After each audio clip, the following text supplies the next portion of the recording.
یہ 20ویں صدی کے آغاز کے وقت جسے ہم پورا کہتے ہیں مڈل ایسٹ،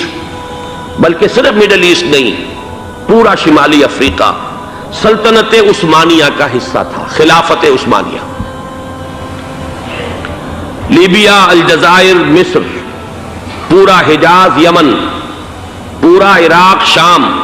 اور یہ شام ہی کے حصے ہیں در حقیقت، اردن اور لبنان، یہ سب، یہ شام عرب، عراق عرب، یہ پورا علاقہ خلافت عثمانیہ یہ اس کا حصہ تھا۔ پہلی جنگ عظیم میں انگریزوں نے عربوں کو بغاوت پر آمادہ کیا، غداری پر آمادہ کیا، انہوں نے خلافت عثمانیہ کے خلاف بغاوت کی، بیج بوئے ان کے دلوں کے اندر نفرت کے، ابھارا انہیں کہ تم ترکوں کے غلام کیوں ہو، تمہیں خود حاکم ہونا چاہیے، تم کھڑے ہو جاؤ، ہم مدد کریں گے، تم بغاوت کرو، تم ان ترکوں کے خلاف ہماری مدد کرو، ہم تمہیں آزاد کر دیں گے، تم اپنے پاؤں پر خود کھڑے ہو جانا۔ یہ بہت ہی ہمارے لیے دردناک المیہ ہے اس پہلی جنگ عظیم کا۔ کرنل لارنس جیسا شخص، برطانوی استعمار، اور اس کے نتیجے میں عربوں نے بغاوت کی۔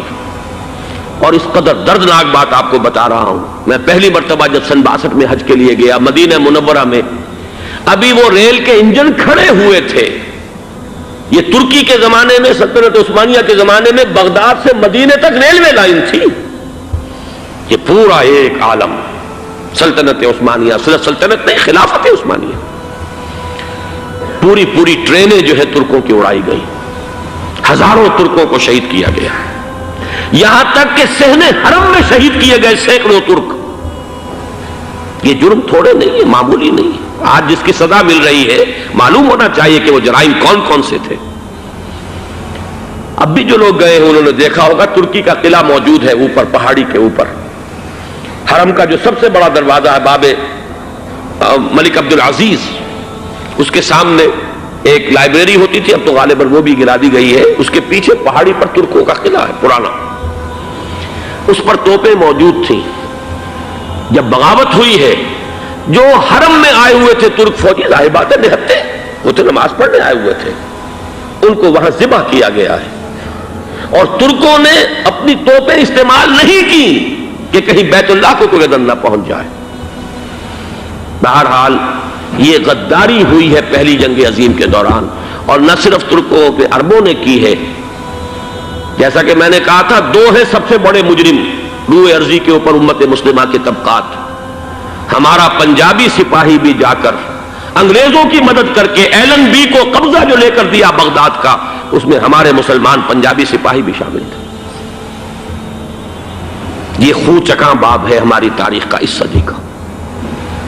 لیکن اس کے بعد سلطنت عثمانیہ کے ٹکڑے ہو گئے، چیتھڑے ہو گئے۔ ایک انگریز نے لکھا ہے یہ جملہ، زہر میں بجھا ہوا جملہ، کہ تاریخ میں یہ بات ثبت ہو جائے گی کہ ایک انگریز نے اس سلطنت کے ٹکڑے کر دیے کہ جو عمر فاروق نے قائم کی تھی رضی اللہ تعالیٰ عنہ۔ یہ پورا عالم، یہ تمام علاقہ کس نے فتح کیا تھا؟ یہ بات ہاتھ بدل گئے تھے، پھر ترک آ گئے، خلافت عثمانیوں کے پاس چلی گئی، لیکن یہ سلطنت تو حضرت عمر رضی اللہ تعالیٰ عنہ کے زمانے سے چلی آ رہی تھی۔ اس کو ایک انگریز کرنل نے، اور اس نے بغاوت پہ آمادہ کر کے عربوں کو اور ترکوں کے پیٹھ میں چھرا گھپوا کر ان کے ذریعے سے اور ٹکڑے کر دیے۔ لیکن جب جنگ ختم ہوئی، اب انہوں نے کہا کہ اب ہمیں آزادی دیجیے، تو اب انہیں معلوم ہوا کہ غداروں کو دنیا میں کیا ملتا ہے، ٹکڑے کر دیے گئے۔ یہ حصہ عراق یہ انگریز کے پاس رہے گا، شام کا یہ علاقہ یہ فرانسیسیوں کے پاس رہے گا، مصر پر انگریزوں کا تسلط رہے گا، لیبیا اطالویوں کے پاس رہے گا، لے دے کر یہ جو علاقہ تھا حجاز، کیونکہ وہاں کچھ تھا ہی نہیں، بوادن غیر ذی زرع، یہ عربوں کے پاس چھوڑ دیا گیا۔ اس وقت جو بادشاہ ہیں شاہ حسین اردن کے، ان کے دادا سب سے بڑے غدار وہی تھے، لہذا ان کو اس علاقے کی بادشاہت دے دی گئی۔ اس کے بعد نجد سے ایک تحریک اٹھی ہے، وہ سعودی جو خاندان ہے وہ نجد سے اٹھا ہے۔ نجد میں اس وقت کچھ بھی نہیں تھا، وہ تو صرف ریت کے تودے تھے اور کچھ بھی نہیں، لہذا ادھر کسی استعماری قوت کو دیکھنے کی ضرورت ہی نہیں تھی۔ وہ تو بعد میں تیل برآمد ہوا اور اس کی حیثیت ہو گئی، اور یہ امارات کا علاقہ جو ہے اس کی دنیا میں اب گویا کہ یوں سمجھیے کہ جو سب سے زیادہ اہم علاقے ہو سکتے ہیں روئے ارضی کے نقشے پر، ان میں سے ایک وہ ہو گیا، لیکن یہ اس وقت کی بات میں کر رہا ہوں، کوئی حیثیت نہیں تھی، لہذا اس کو چھوڑ دیا گیا۔ یہ ہے تاریخی پس منظر، یہ لکیریں جو کھینچی گئی ہیں، یہ ایک ملت اسلامیہ کو جو قومیتوں میں تقسیم کیا گیا، پھر نعرے لگوائے گئے المصر للمصریین الشام للشامیین۔ اب شامی ایک علیحدہ قوم ہو چکے ہیں، مصری ایک علیحدہ قوم ہو چکے ہیں، عراقی ایک علیحدہ قوم ہو چکے ہیں۔ یہ ساری تقسیمیں استعمار کی پیدا کرنا ہے، اس کا کوئی تعلق اسلام کے ساتھ نہیں۔ اب ضرورت تو اس بات کی تھی کہ استعمار کے پنجے جب یہاں سے کچھ ہٹے، دوسری جنگ عظیم کے بعد ایک دور آیا، امریکہ ابھرا ہے دنیا کی عالمی سطح پر سیاست میں، اس کے ہاں کچھ آزادی کے تصورات تھے، اس نے بھی سپورٹ کیا۔ برطانیہ کمزور ہو چکا تھا، وہ اتنے بڑے علاقے کو اب ہولڈ نہیں کر سکتا تھا۔ ہندوستان بھی آزاد ہوا، پھر یہ کہ اور دوسرے علاقوں سے بھی اس کو پسپائی اختیار کرنی پڑی۔ استعمار کے پنجے جس طرح بھی ہوئے، ان کے سینوں سے، عربوں کے سینوں سے جو ہے گویا کہ وہ ہٹے، لیکن امریکہ نے ایک اپنی بہت بڑی حکمت عملی جو اختیار کی، عالم عرب کے سینے میں اسرائیل کا خنجر پیوست کر دیا، تاکہ یہ کبھی آزاد نہ ہو جائیں، ہمارے انگوٹھے تلے رہے، ہماری پالیسی گورن کرے۔ یہ استعمار کا دوسری جنگ عظیم کے بعد، جہاں برطانوی استعمار، فرانسیسی استعمار رفتہ رفتہ یہ ہٹنے شروع ہوئے۔ صدر ناصر نے انگریزوں کو اٹھا کر پھینکا میڈیٹرینین میں اور دوسرے جگہوں سے، الجزائر نے آزادی حاصل کی فرانس سے، اطالویوں سے جو ہے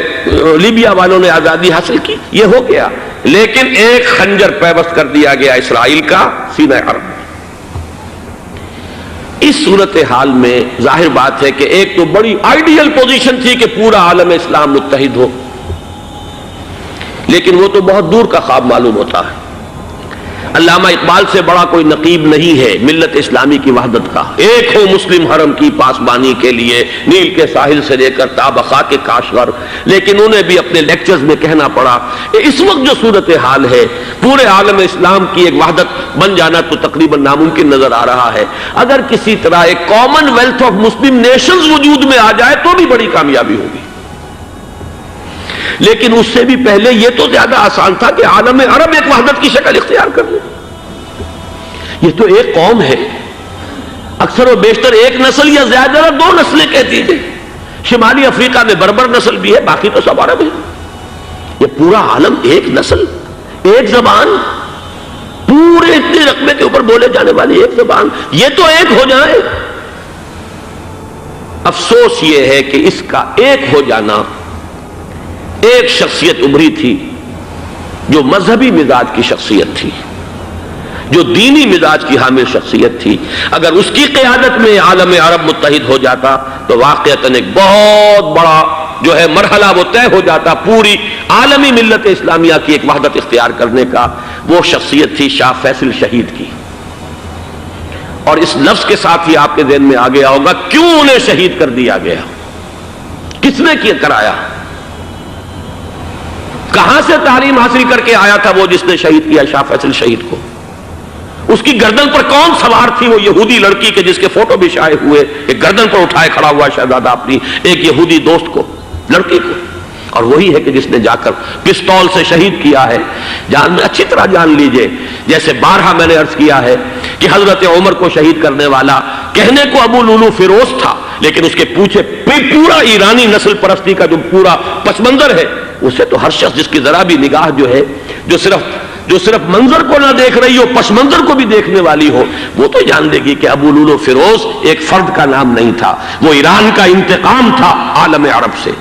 بالکل اسی طریقے سے یہ امریکی استعمار کا ہتھ کنڈا تھا، اسے محسوس ہوا۔ شاہ فیصل مذہبی مزاج کا شخص یہ ابھر رہا ہے، اور یہ شاہ فیصل کی حکمت عملی کا ذرا آپ اندازہ کیجئے۔ لاہور میں سمٹ کانفرنس ہوئی، اس میں وہ آئے، سب سے ٹاورنگ پرسنالٹی پورے اس وقت عالم اسلام کے اندر شاہ فیصل کی تھی، اور وہ گویا کہ ایک بہت ہی جس کو کہا جائے کہ ایک بہت ایلڈرلی، ایک بزرگانہ ایک شخصیت جو ہے، اور انہوں نے اپنے دولت کے دروازے، عرب میں وہ مشہور تھے کہ نہایت خسیس اور بخیل انسان ہے، اس لیے کہ وہاں وہ خرچ کرتے تھے حساب کتاب کے ساتھ، لیکن ان کے خزانے کھلے ہوئے تھے عالم اسلام کے لیے، ادھر بھی مدد ہے، ادھر بھی مدد ہے، ادھر بھی کام ہو رہا ہے، ادھر بھی کام ہو رہا ہے۔ پھر انہوں نے تیل کا ہتھیار استعمال کر کے ایک دفعہ امریکہ کو دن میں تارے دکھا دیے تھے، لہذا ان کا ہٹایا جانا سین سے یہ امریکہ